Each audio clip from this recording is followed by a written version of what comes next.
I am thrilled to introduce our next session. It's not every day that we have a Pulitzer Prize winner interview a person of the year.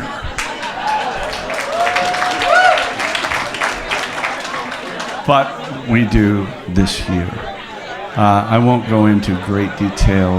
Robert Schenkkan is a tremendously gifted writer, plays, movies, everything, and a delightful man. And I want to take a moment to remind those of you who've been members for a while that this male playwright stood at a meeting of the membership and insisted that this organization support women playwrights.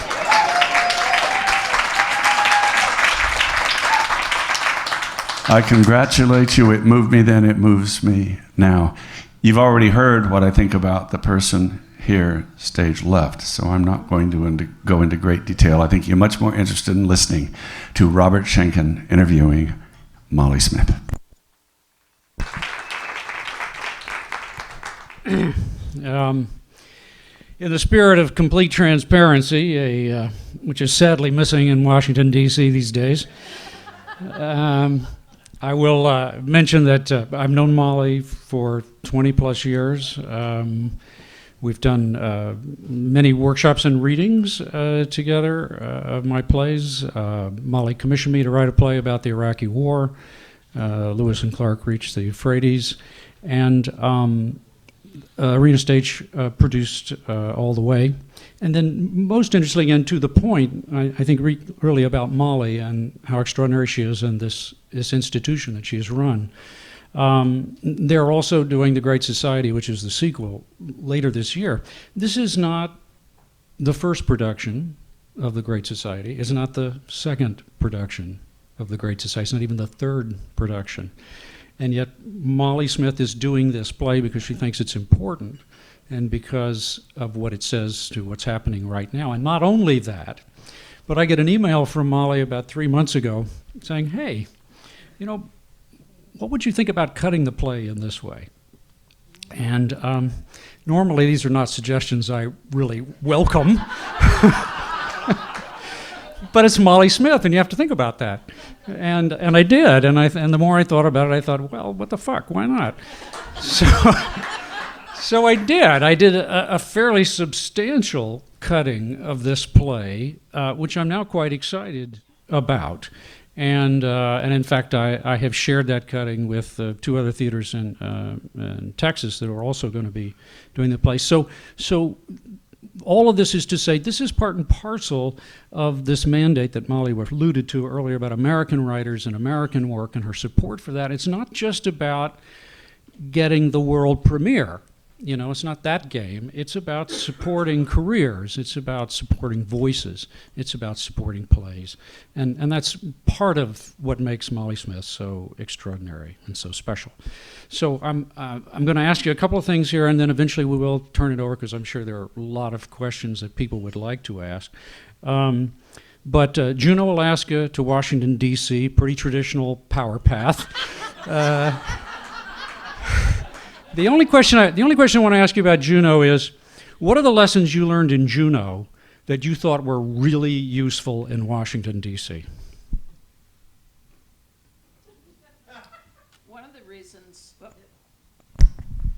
One of the reasons why I loved Juneau, Alaska is because people always said yes to me.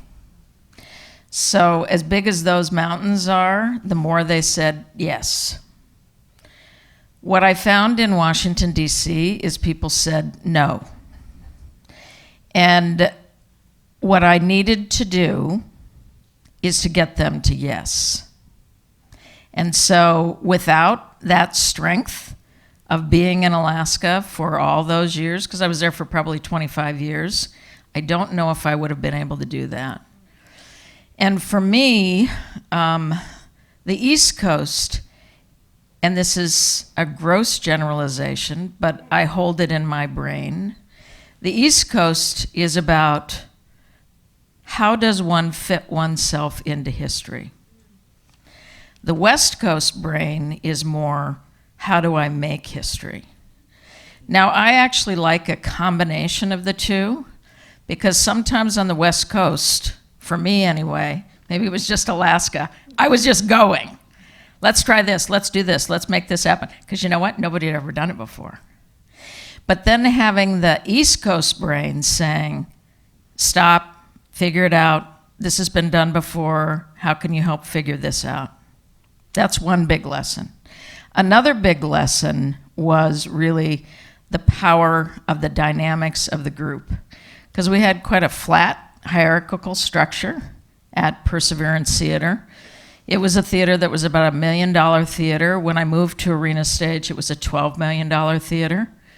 And even though I wasn't able to successfully move Arena Stage into my grandmother's round oak table, which is the way we really ran Perseverance Theater, I was able to take enough of those lessons about collaboration, and through Suzanne Bluestar Boy, who really works in organizational development, how to ensure that every person leads. Those are lessons that I was able to bring to Arena Stage, as opposed to that kind of severe hierarchy that exists in Washington, D.C., because I think every city is based on partly the jobs in the city. In Washington, D.C., it's the president on down, so there's a severe hierarchy, but we just kept flattening things at Arena Stage when we could, so that teaching and training, everybody had a lead, because when everybody leads, everybody has a stake. So it was those kinds of lessons that I really brought with me. Oh, that's fantastic. That's fantastic. I love the difference between East and West and how you express that in terms of it making history or fitting oneself into history, and the idea of community and creating a stake for everyone in the community. In terms of the problems that Lord theaters and all American theaters, this is a generalization, but I think it holds. One of the problems that we face is a narrowness of diversity in our audiences and a graying of our audiences. And I'm wondering what your experience has been in Washington, D.C. with that, and what tactics you have employed or long-term strategies to make a dent in that. It's a beautiful question. When I came to Washington, D.C., as I said, I'd been a student there. So I knew the city somewhat, but I knew it as a student. I didn't know it as a real, honest-to-God adult. And so the first few months that Suzanne and I were there, I really walked the neighborhoods. I went into a lot of the churches there. I wanted to hear what the pastors were saying, what the ministers were saying. I wanted to understand what groups of people were doing in group-oriented activities. And I came back with a really simple idea, which is Arena Stage, talk about bloodlines. It was the first theater in Washington, D.C. to integrate. That was 68 years, right? The National Theater was not integrated, it was segregated. You know, the balcony was for African Americans, the orchestra was for the whites, and there were a number of theaters that wouldn't even allow African Americans or people of color in them. So Zelda Fitch Handler, very brave. There is within the theater the bloodlines of African American work. But I was shocked to come to Arena 20 years ago and see that even though there was work by African American writers, there actually wasn't a consistency of the work, and it was not showing up in the audience. The audience was 95% white. And so by going into the churches, I found in some of the Baptist churches something really profound, which is as you walked in, you were greeted by people, not just outside the church, but on the sidewalk. Welcome, welcome, come in, come in. So then we took that as a template at Arena Stage for our ushers. Welcome, welcome, come on in. So that they would be stretched all the way through the theater, because theaters are elite for so many people. They're threatening for so many people. So how do we welcome our audiences in? So we changed, just on a simple basis, the usher structure, because we have about 2,500 ushers, volunteers that work at Arena every year. The biggest piece for me is really consistent programming with African American work. We're a black and white city. So how could we really reveal and reflect that? So I started doing productions consistently. Out of a 10-play season, at least 2 or 3 a year were profoundly about the African American experience. And we are now at a time where almost a third of our audience are people of color, which, yeah, I mean, to me, thank you.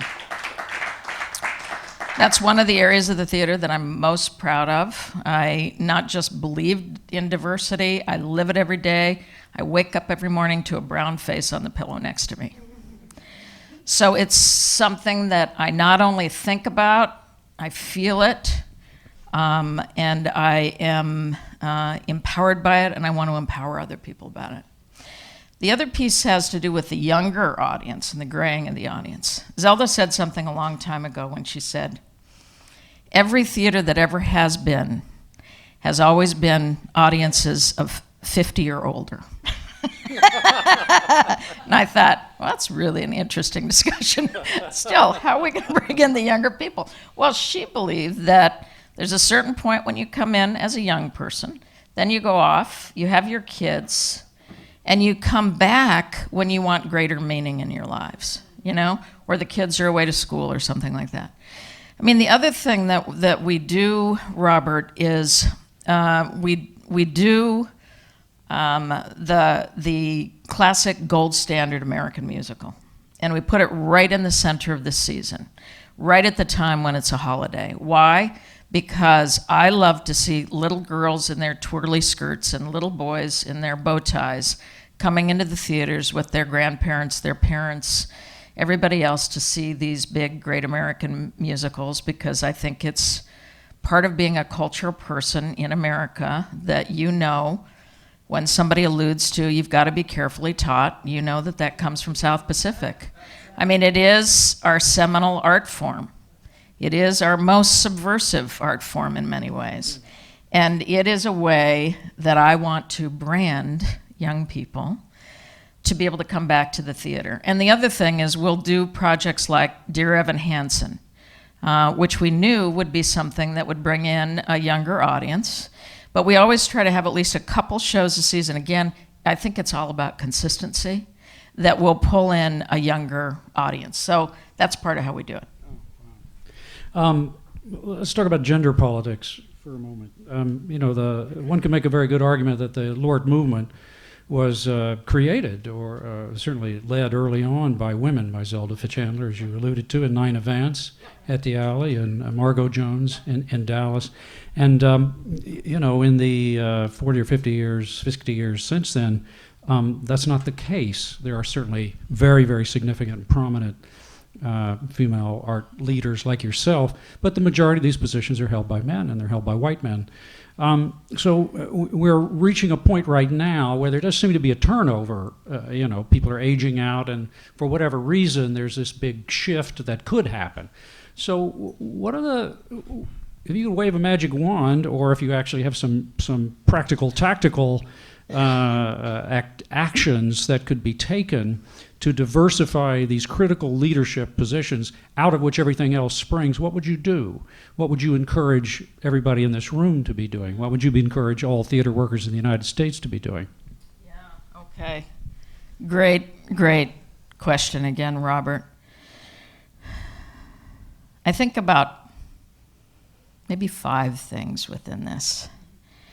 One is that I think we are at a critical turning point. There are 26 artistic director jobs open right now in the United States, maybe 27. I heard from somebody the other day they're leaving. I won't tell you who. I think what's happened because of Access Hollywood and what's happened because of Harvey Weinstein, and as I mentioned, the tsunami of sexual assault and sexual harassment, is that after centuries of this happening for women, we are in a moment where women are now going to be listened to in a different way, going to be heard in a different way, going to be known in a different way. It no longer is going to be dismissed that boys will be boys, or it's really no big deal, or what's her problem? He's really a great man. Although I think that even though women are going to continue coming forward, men are going to continue losing their jobs, I think the way this revolution will be won will be men on men. That means if a man hears a kind of locker talk, they can say, stop. If a man has a woman that comes up and says, this guy is really creepy, he will go up to the man and say, stop creeping around. It's not cool. I actually think that that's the only way it's going to switch. I do. I think it's the only way it's going to switch.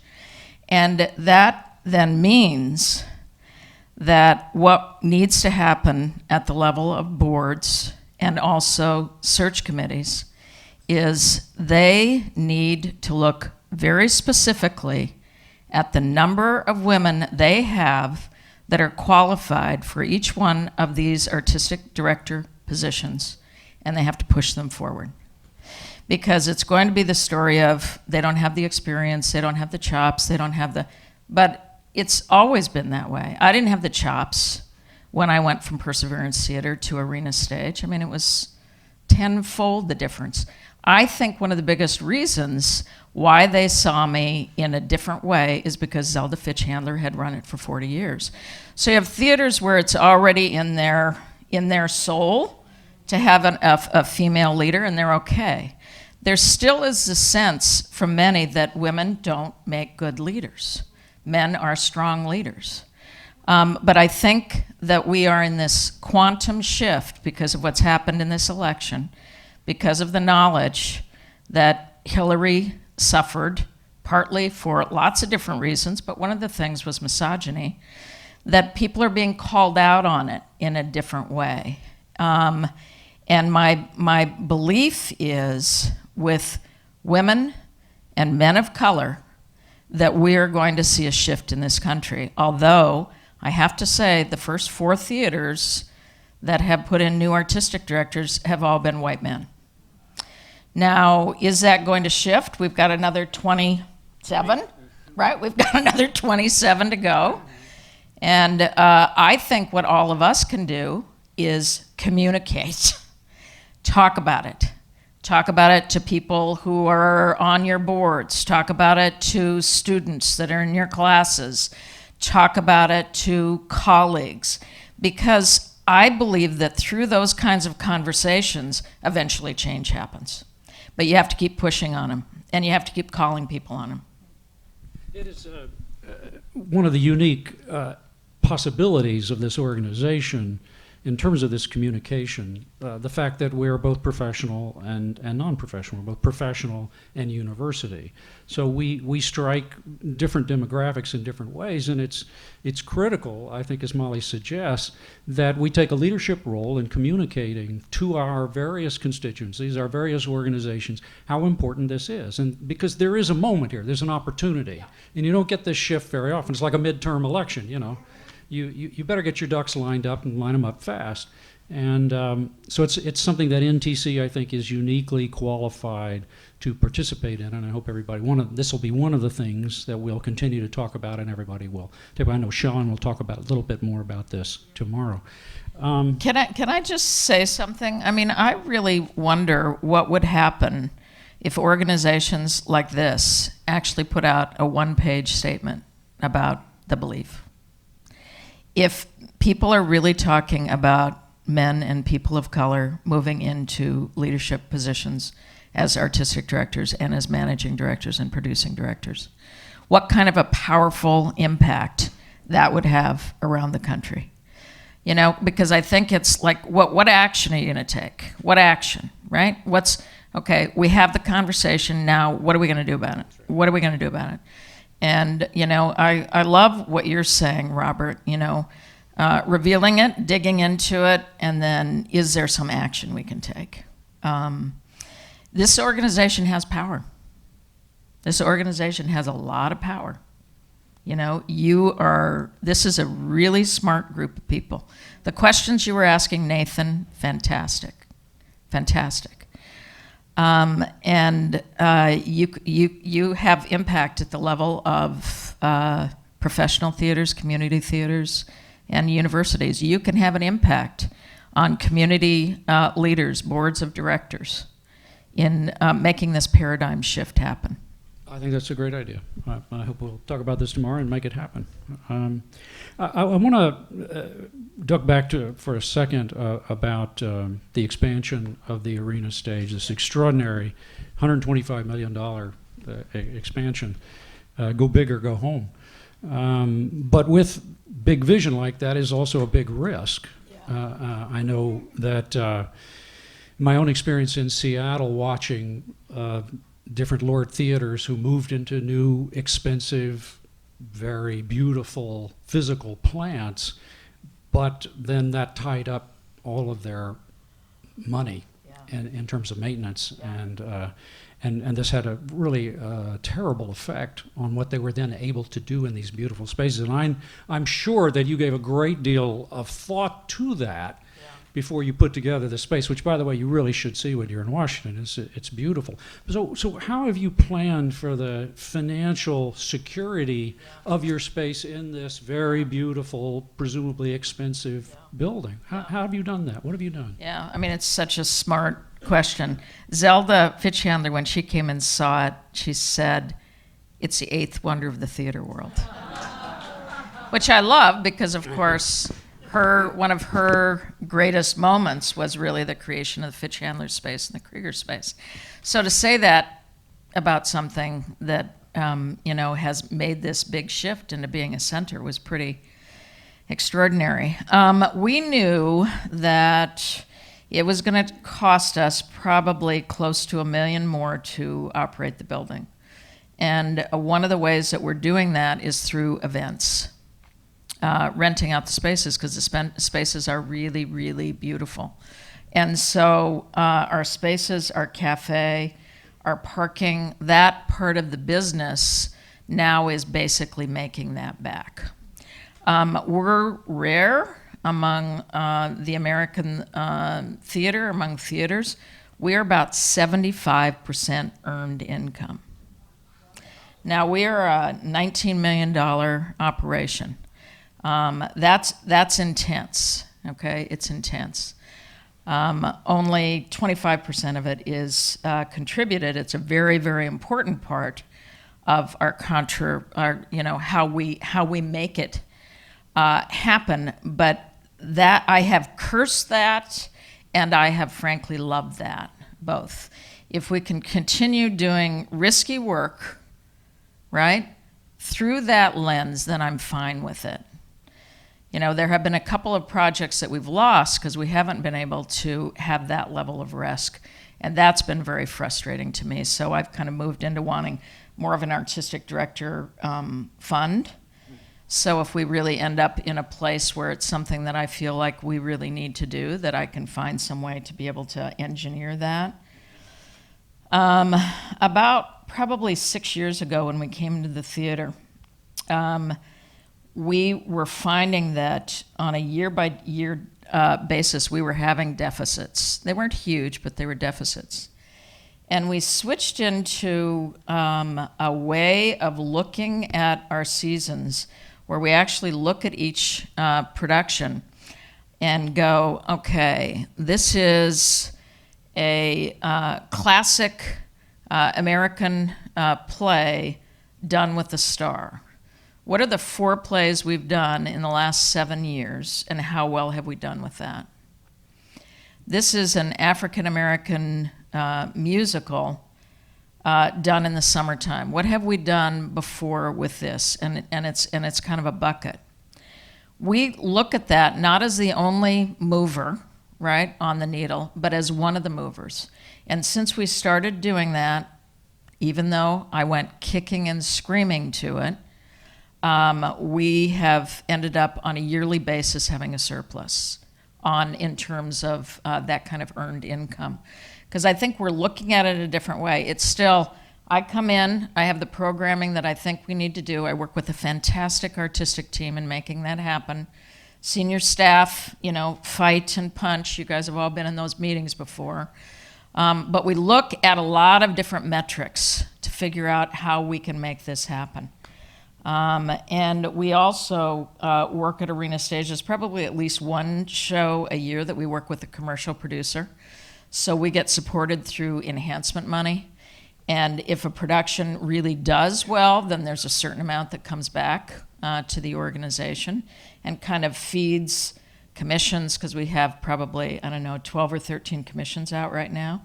They help commissions, they help research and development. I will go to the mat for research and development, commissions, and new work. It's in my blood. A third to a half of what we do out of a 10-play season every year is either first, second, or third productions of new work, and often more. When I came to Arena, 1 out of 10 was new. So that's a big shift in 20 years. Yeah. So I don't know if that answers everything. That's a lot of blah, blah, blah. No, I mean, it's a big problem. It's a big challenge. So Yeah. There are a lot of different ways to go about that. It's fascinating to hear that these are some of the institutional changes that you've created in order to prepare for this. Because I've seen a lot of theaters die in my time that I always felt like that didn't have to happen. Yeah. That didn't have to happen if people had done a certain level of work. So I actually find that very inspiring and very encouraging. Let's talk politics. We're in a moment. We're in a crisis. We're in a real fucking crisis. Yeah. And that's how I see it anyway. And I think you share my feelings about this. Yeah. You are a political artist. Yeah. I don't think you would disagree with that description.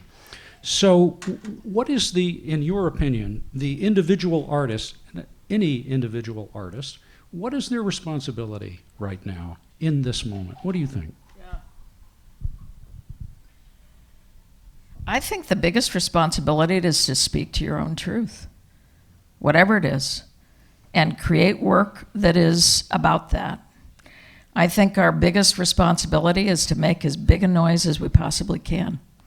Whether it is that you are marching, whether you are sending money to organizations, whether you are buttonholing your legislators, whether you are producing work that is going to passionately hit the moment. I mean, we have 2 shows on right now that are doing 2 very, very different things.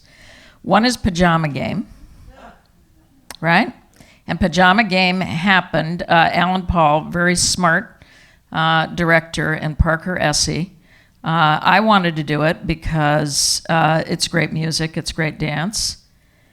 However, when I spoke to them about it, I said the sexual stuff, harassment within it, is real.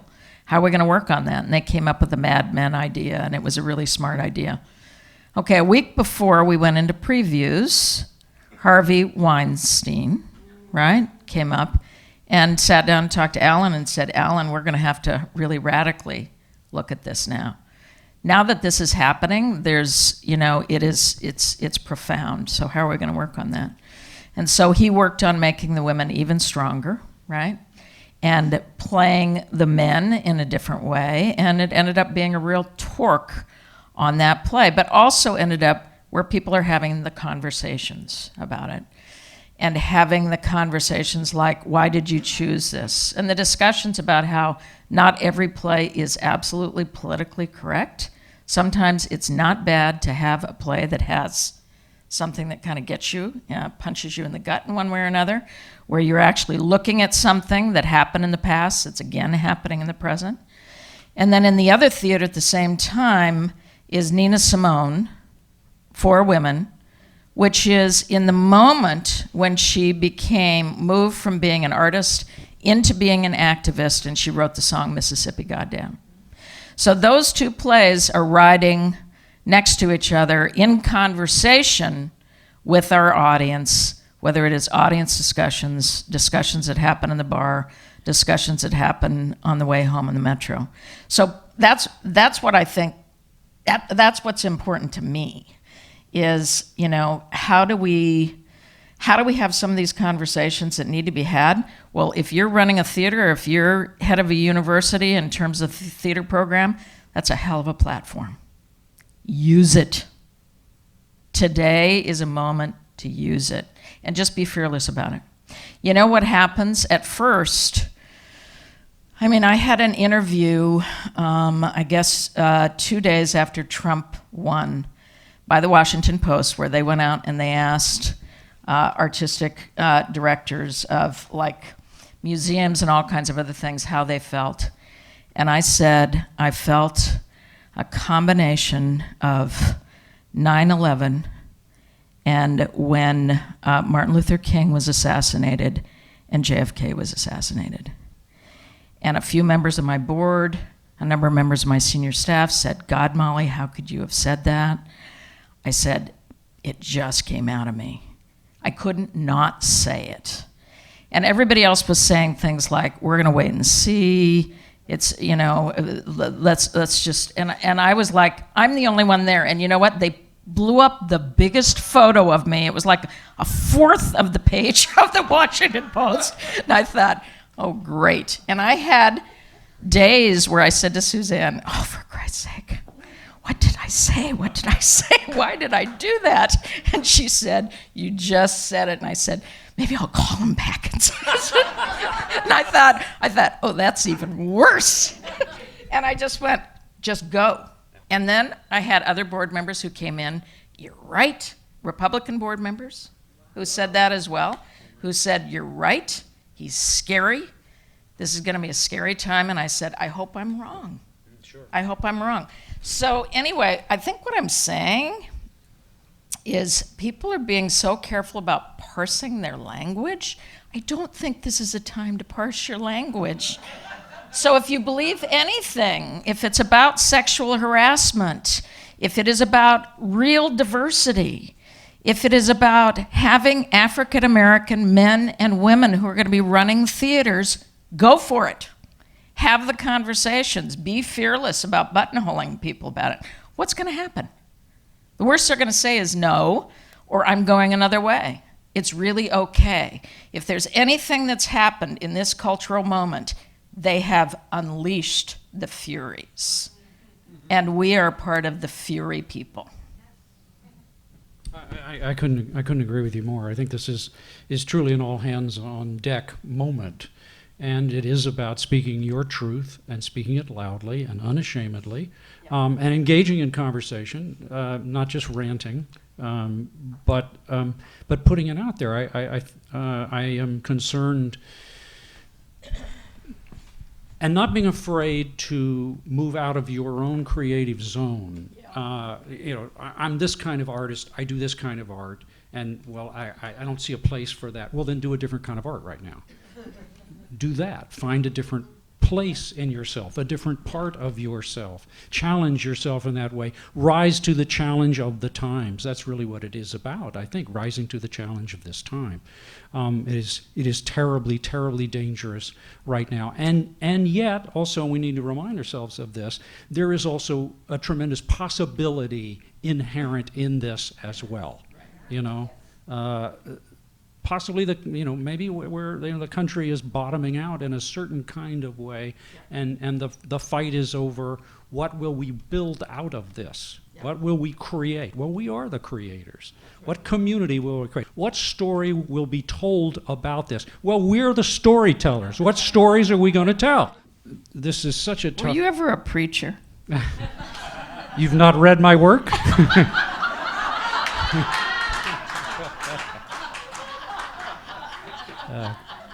I have been, since building the wall, I've been traveling and preaching a lot these last 11 months. So the last question I want to ask you, this, as we all know, this is a very tough business. It's a hard business, and the more responsibility one carries, like yourself, the harder it is, and all too often that pressure is carried by our partners. In ways that are very difficult and oftentimes unfair, our wives, our husbands, our partners, and you have been very, very blessed. and Suzanne Blue Star Boy, 28 years, and he recently got married 5 years ago by a Supreme Court justice. Not a bad thing. And my question to you is, how has Suzanne changed your art?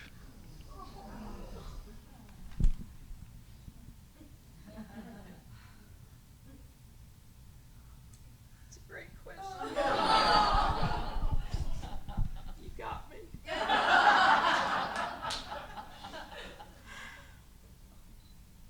Well, I'll say to her, I'm really freaked out about this, and she says, don't be a chicken shit.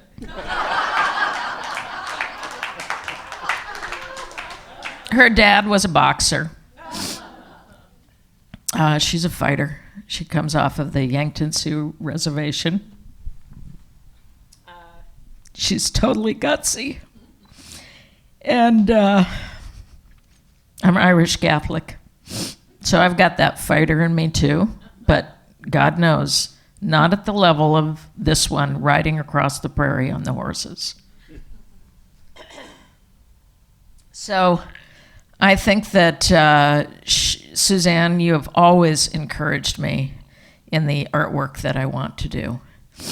And you have always encouraged me to go further. She was one of the first people who encouraged me to direct musicals. I used to hate them. I used to find that they were not serious theater. I wasn't interested in them. I thought they were stupid. Debbie knows this from Perseverance Theater. I just didn't see them as serious theater, and then, could see how people seem to be changing with the beat and doing things in a different way. And finally, at Arena Stage, I directed my first big musical, which was South Pacific. And I woke up the morning after the first rehearsal, and I said, I was born to direct musicals. Because I think there are things that you can say in musicals you can't say in any other art form, right? But anyway, she encouraged me in that, and I think has made me a better artist because of it. It's a beautiful question. Great question. I don't know how much time we have. I'm not keeping track. I'm going to leave that to you, but we have time presumably for a couple of questions. Okay. Do we have a couple of questions from the floor? We've answered it all. We've answered it all. No, you go. Okay. I have a question for you. You've talked in a couple of different ways about how you select the programming for the arena. Yeah. Visiting the communities, cultivating playwrights that you're interested in their work. Do you do anything, or do you have any methodologies where you bring the audience's voice directly into that process? Is there any avenue by which the audiences of the Arena Theater get to tell you what they're looking for, or is it more of the Steve Jobs notion that people didn't know they wanted an iPhone until I showed them the iPhone? You know what I mean? No one was asking for that. I get it. Which one is, where is that? Where do you land on that? Well, it's interesting. At Perseverance Theater, at one point, we sent out a survey to people and said, what have your favorite plays been over the years? Because we were looking at season planning in the number one way that you mentioned. My favorite was, I love all of the comedies. Then the question was, what was your favorite production? Macbeth. So, Bill, I would say from my perspective, Did you do some interpretation of that we should be talking about? yeah, that taught me something, Bill. I think as artistic directors, that actually is part of our vision, is we need to have the ability to see forward, see into the future. Sometimes we hit it just right, and sometimes we don't, but, try and get a good batting average. And I listen to the audience. I watch them in the show. They send notes to me. Boards do, boards of directors. Lots of people send in projects and things like that. But then at a certain point, for me, I actually read the newspaper. I'm interested in it. I like to be a person of the world, and hopefully that synthesis helps in the selection of plays.